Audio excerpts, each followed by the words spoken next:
Almost 2 years into the pandemic, but many of us are still struggling to adjust to living and working remotely, with more and more tri-state students too going back to virtual learning. Ask Ashlee joins us virtually herself with some tips on how to help engage your child and stay engaged during remote classes. Good morning to you. Thanks so much for being here. Good morning, Allison. How are you? Doing well, thank you. But it is sadly the truth. A lot of the schools and students, they're going back to NTI. A lot of parents are getting frustrated. How can we do this? How can we keep them focused? So how do you keep everything moving in the right direction? Okay, so first you really want to focus on keeping them on a set schedule, right? As if they were still getting up and going to school. So make sure they have plenty of sleep and make sure that they're up on time. The second thing you want to do is have no outside distractions, right? So even in school, you don't have television, you don't have games. You might have a cell phone, but you might want to put that up. And if you have to have your cell phone out, at least keep your notifications off. Right. And a lot of parents too. Oh, you got more tips? No, you're fine. Okay.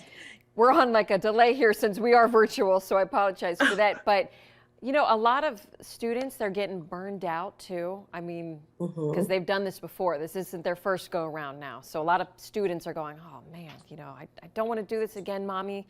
You know, there's some fighting going on too. Like, how do you keep kids from being burnt out though?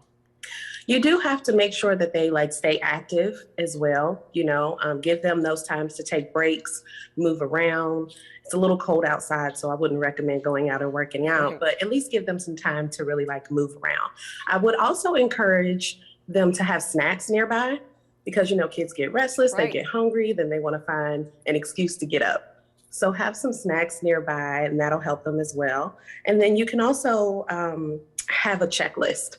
And the checklist idea is really great because it allows you to hold them accountable for what it is that they're supposed to be doing. But it also gives you an opportunity to praise them along the way because it can be difficult for them to go back and forth between virtual school and then actually in school. Right. And staying on schedule, like you said, that's important. So there's a beginning and to end to everything. The students want to know, when's this going to end, you know, for their school day.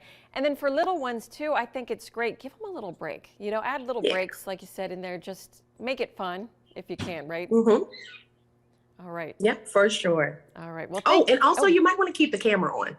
Because that helps the teachers. I know they do like to see and keep a track and an eye on their kids. Make sure they're doing what they're supposed to. Good idea. Some of those kids are tricky. They turn them off. So you got to watch them. All right. Thank you so much. I appreciate your time and you have a good one. Okay. Oh, you too, Allison. Thanks. All right. Thank you.